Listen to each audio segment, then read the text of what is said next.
तो जैसा कि लास्ट एपिसोड में हमने देखा था कि ज़ाओ फन ज़ीशुआन सोर्ड पर अटैक कर चुका, जिसके चलते ज़ीशुआन सोर्ड आउट ऑफ कंट्रोल होकर अपनी इवल एनर्जी को रिलीज करने लगी, जिसमें किंग मिंग सिक के कई सारे डिसाइपल मारे गए। साथ ही ज़ाओ फन भी उस सोर्ड की चुंगल में फंस चुका था, मगर जियो ने जाकर उसमें अपनी पावर्स ऐड करते हुए ज़ाओ फन को आजाद कर दिया और फिर ज़ाओ फन अपनी तीनों कल्टीवेशन टेक्निक का यूज करते हुए ज़ीशुआन सोर्ड को ब्रेक कर चुका। अब आगे तो इस एपिसोड की शुरुआत में हम ज़ाओ चेन को देख पाते हैं, जो कि बुरी तरह से घायल था। ज़ूशियान सोर्ड के अटैक की वजह से उसकी मेरिडियन पूरी तरह से ब्रोकन है और साथ ही उसकी स्पिरिचुअल पावर भी डिप्लेट हो गई, मगर फिर भी वो वहाँ से भाग निकला क्योंकि उसे पता था कि किंग मिंग सिक के लोग उसे जिंदा नहीं छोड़ेंगे। आफ्टर ऑल ज़ाओ फन ने उनके सबसे पावरफुल ट्रेजर ज़ीशुआन सोर्ड को डिस्ट्रॉय किया था और तभी किंग मिंग सिक के ढेर सारे कल्टिवेटर्स वहाँ पर पहुँच गए। मास्टर सभी को बता रहे थे कि जंगल का कोना कोना छान मारो, हम ज़ाओ फन को जिंदा नहीं छोड़ेंगे। यहाँ पर ज़ाओ फन का दोस्त जिंग भी इन लोगों के साथ शामिल था, वो भी ज़ाओ फन से मिलना चाहता था। इधर ज़ाओ फन ने भागते हुए गलती से एक फॉर्मेशन पर पाव रख दिया, जिसके चलते स्पिरिचुअल पावर का एक तेज फ्लो उस फॉर्मेशन से रिलीज होने लगा। अब उस फ्लो को किंग मिंग सिक के मास्टर यान ने भी देख लिया था, तो जिंग को लेकर तुरंत ही उसी इलाके में पहुंच गए। मास्टर यान बताते हैं कि वो कमीना यही कहीं पर छुपा होगा, तो जल्दी से स्प्लिट होकर जंगल का कोना कोना छान मारो। जो सुनते साथ ही डिसाइपल्स अलग अलग दिशा में रवाना हो गए। इधर जिंग अकेला था और तभी उसे ज़ाओ फन की झलक नजर आई। ज़ाओ फन वहीं के एक पेड़ के पीछे छुपा हुआ था। वो इतनी बुरी तरह से घायल हो गया कि उसके खून के ट्रेसेस जगह जगह पर पड़े हुए थे। जिंग देखता है कि ये खून तो ताजा है, यानी कि यहाँ पर ज़ाओ फन ही मौजूद होगा, तो जिंग तुरंत ही अपनी पावर्स को एक्टिवेट करते हुए उन खून के ट्रेसेस को मिटाना चाहता था ताकि ज़ाओ फन इन लोगों के हाथ न लग पाए। यहाँ पर जिंग बस अपने दोस्त को बचाना चाहता है, लेकिन उतने में ही जिंग के फादर मास्टर यान वहाँ पर पहुँच गए। वो जिंग से पूछती कि बताओ तुम यहाँ पर क्या कर रहे हो, जिस पर जिंग कह रहा था कि ना मैं तो बस यहाँ पर फिसल गया था, मेरे ख्याल से बारिश की वजह से यहाँ की जमीन स्लिपरी हो गई। साथ ही जिंग ने अपने फादर के सामने खड़े होकर ज़ाओ फन के ब्लड ट्रेसेस को भी छुपा दिया। हालांकि मास्टर यान उसकी चाल समझ गए थे, उन्होंने तुरंत ही अपने सभी कल्टिवेटर्स को वहाँ बुला लिया। उनसे कहते कि चलो जल्दी से इस इलाके को छान मारो। तो जिंग कहने लगा फादर मैंने यहाँ पे ऑलरेडी चेक किया है, ज़ाओ फन को कोई नामो निशान नहीं। हालांकि मास्टर यान उसकी एक नहीं सुनते। यहाँ जिंग चाहकर भी अपने दोस्त ज़ाओ फन को बचा नहीं पा रहा था, वो बस प्रे करता है कि ज़ाओ फन इन लोगों के हाथ न लग जाए। अब अगले सीन में हम बीस्ट गॉड को देख पाते हैं, जो कि अपने ताउती बीस्ट पर सवार होकर किंग मिंग सिक से दूर जा रहा था। बीस्ट गॉड इतना पावरफुल होने के बावजूद भी आखिरकार ये मुकाबला हार चुका था और तभी अचानक से यांग फायर से उस पर अटैक होने लगे। दरअसल फिनशियांग वैली के डिसाइपल्स ने यांग फायर का यूज करते हुए वहाँ पर एक फॉर्मेशन सेटअप कर लिया। ताउती बीस्ट अपने मालिक को बचाने के लिए उस फॉर्मेशन को ब्रेक करने की पूरी कोशिश कर रहा था। हालांकि वहाँ पर कई सारे लोग आकर उन्होंने चारों ओर से बीस्ट गॉड को घेर लिया। कोई उस पर फायर से अटैक कर रहा था तो कोई आइस पावर से। वहीं पर फिनशियांग वैली का मास्टर युनलैंड बीस्ट गॉड से कह रहा था कि अब तुम यहाँ से भाग नहीं सकते, हमने तुम्हारे सारे रास्ते ब्लॉक कर दिए। दरअसल बीस्ट गॉड को यांग फायर से बनी हुई एरी में ट्रैप किया था, साथ ही साथ इन पावर की जंजीरों से उसे जकड़ा गया। युनलैंड कहता है कि मैं काफी देर से इसी मौके का इंतजार कर रहा था कि कब तुम्हारी सारी स्पिरिचुअल पावर ड्रेन हो जाए। खैर अगर तुम 8 फियर्स मिस्टिक फायर फॉर्मेशन हमारे हवाले कर दो तो शायद मैं तुम्हें जिंदा छोड़ दूं। जिस पर बीस्ट गॉड कहने लगा कि तुम तो कई सालों से उस 8 फियर्स मिस्टिक फायर फॉर्मेशन के पीछे पड़े हो, तुमने कहा था कि तुम पांचों क्लैन के पांचों सीक्रेट आर्टिफैक्ट मेरे हवाले करोगे, लेकिन 5 में से बस 3 ही आर्टिफैक्ट तुम मुझे दे पाए। शायद तुम्हें ये लगता होगा कि तुम्हारी चालबाजी के बारे में मुझे कोई आइडिया नहीं, लेकिन मैं पहले से ही सब कुछ जानता था। तुम मुझसे वो फॉर्मेशन हासिल करके इस पूरी दुनिया पर राज करना चाहते थे। जो सुनकर युनलैंड हंसते हुए कहने लगा कि मैंने तुम्हें एक अच्छी खासी डील ऑफर की थी, फॉर्मेशन दे दो और यहाँ से जिंदा चले जाओ, लेकिन तुमने उसे ठुकरा दिया। खैर तुम्हें मेरी अब एक स्पेशल टेक्निक का मजा चखना होगा, जो कि मैंने सिर्फ तुम्हारे लिए ही बनाई थी। और अब युनलैंड अपनी पावर्स को एक्टिवेट करते हुए आसमान से यांग फायर को समन करने लगा, जो कि बीस्ट गॉड और टाउती पर काफी जोरों से बरस रही थी। टाउती को इस फायर की वजह से काफी ज्यादा तकलीफ होने लगी, जिसके चलते वो अपने असली फॉर्म में आ जाता है। वहीं पर बीस्ट गॉड अभी भी महफूज था, उस फायर को अपने हाथ में लेकर कहने लगा कि भले ही मैं काफी ज्यादा घायल हो चुका, लेकिन मुझे धमकियां देने के लिए तुम्हारी आग में वो दम नहीं। मुझे ऐसा लगता है कि तुमने अपनी इस फायर टेक्निक पर और ज्यादा काम करना चाहिए, क्योंकि फिलहाल की पावर तो मेरे कपड़े भी नहीं जला सकती। जिस पर युनलैंड कह रहे थे कि झूठ बोलना तो कोई तुमसे सीखे, और इतना कहते साथ ही उन्होंने अपने फायर फिनिक्स से उस पर हमला कर दिया। हालांकि बीस्ट गॉड इस अटैक को डॉज करने के बिल्कुल भी मूड में नहीं था, वो तो बस उस उस फायर फिनिक्स को देखते हुए अपनी पुरानी जंग को याद करने लगा। जिस दिन बीस्ट गॉड मारा गया था, वो अपनी लवर लिनलोंग को याद करते हुए कहने लगा कि उस दिन भी ऐसी ही आग की लपटों ने मुझे तुमसे अलग कर दिया था।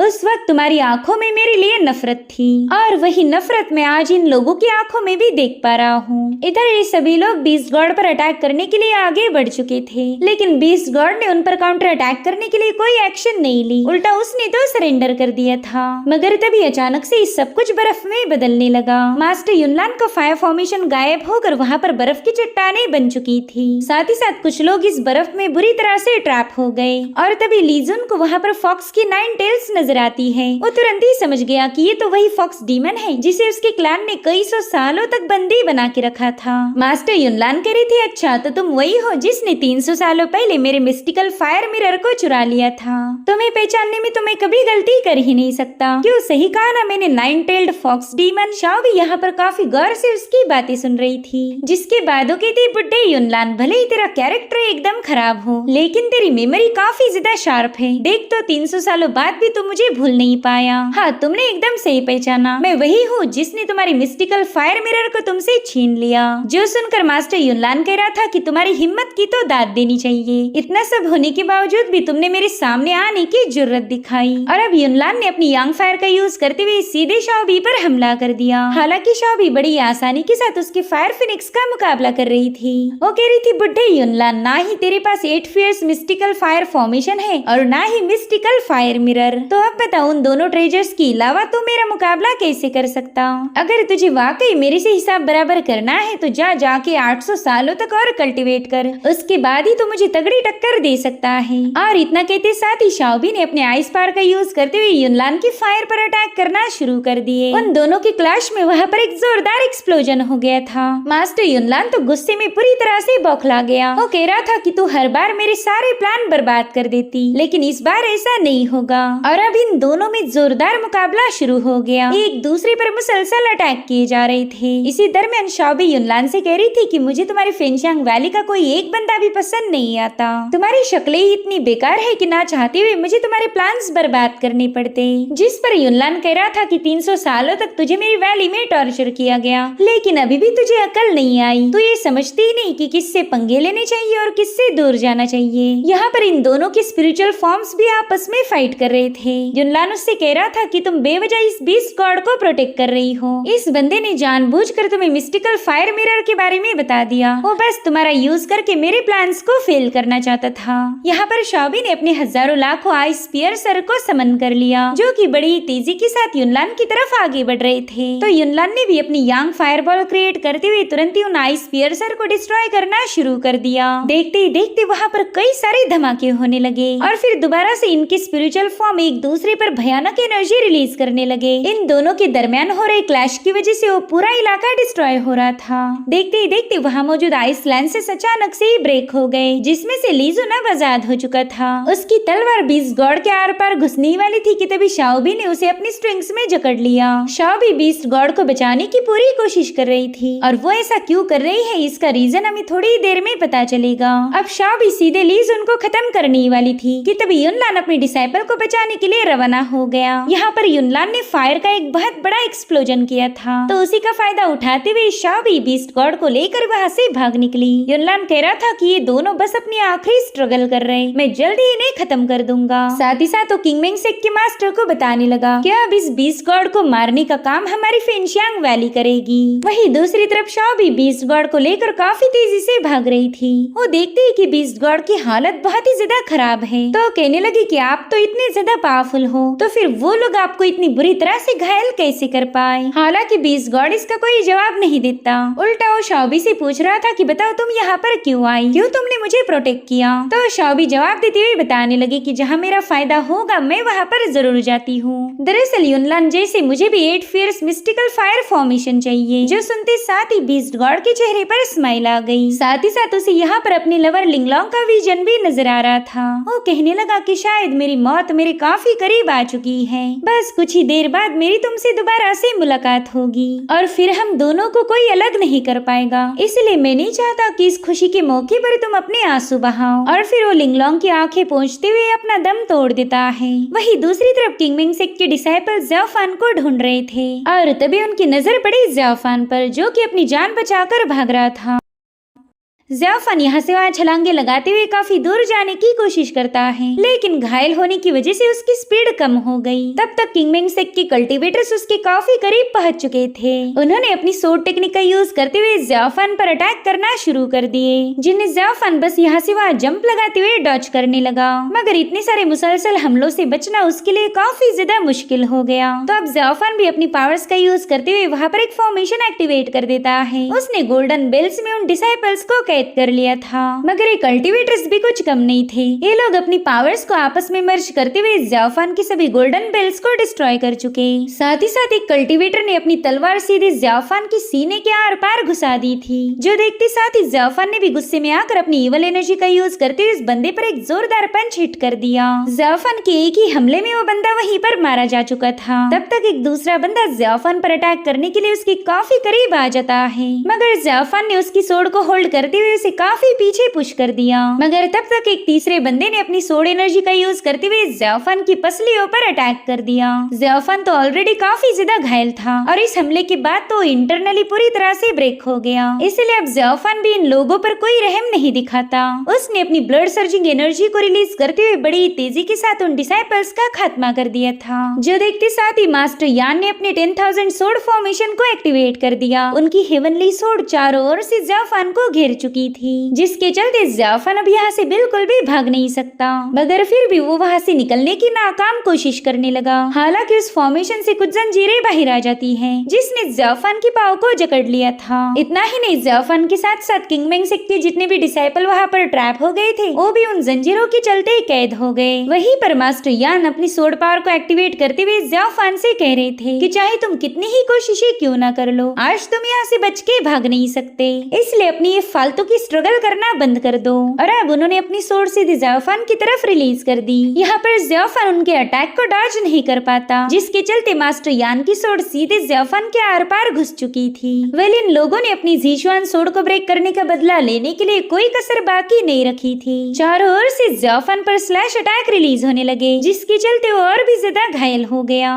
और इसी मौके का फायदा उठाते हुए डिसाइपल्स ने अपनी एनर्जी से उस पर पंचेस हिट करना शुरू कर दिए। ज़ाओफान में तो अब इतनी भी एनर्जी बची नहीं थी कि वो इन पंचेस को रोक पाए, इसलिए वो बस चुपचाप से इन लोगों के हाथों मार खाता गया। और फिर एक कल्टीवेटर अपने बहुत ही खतरनाक पंच के साथ उसे जमीन पर पटक देता है। यहाँ पर ज़ाओफान एनर्जी लॉस होने की वजह से पूरी तरह से बेहोश हो गया और उसकी हालत घोष क्लैन के उस मिस्टीरियस बंदे ने भी देख ली। वो कह रहा था, अरे वाह, पहली बार ज़ाओफान इतना बुरी तरह से घायल हो गया। इस कमीने को खत्म करने का इससे अच्छा मौका तो नहीं मिलने वाला, लेकिन मुझे कुछ भी करके इसे जिंदा कैप्चर करना होगा, ताकि मैं इससे मून केव पवेलियन के सारे राज उगलवा सकूं। एक बार मुझे उस मून केव की सीक्रेट पता चल जाए, फिर ज़ाओफान मेरे किसी काम का नहीं रहेगा। इधर मास्टर यान अपने कल्टीवेटर्स से कहने लगे कि चलो जल्दी से इसे लेकर किंग मिंगसेक के लिए रवाना हो जाओ। हम इसे ऐसे ही नहीं मार सकते, पहला हमें सिख लीडर डाओ जुआन से बात करनी होगी। अब इस डीमन की तकदीर का फैसला वो खुद करेंगे। इधर वो मिस्टीरियस बंदा कह रहा था कि जहाँ तक मैं जानता हूँ, मास्टर यान की कल्टीवेशन काफी ज्यादा प्रोफाउंड है।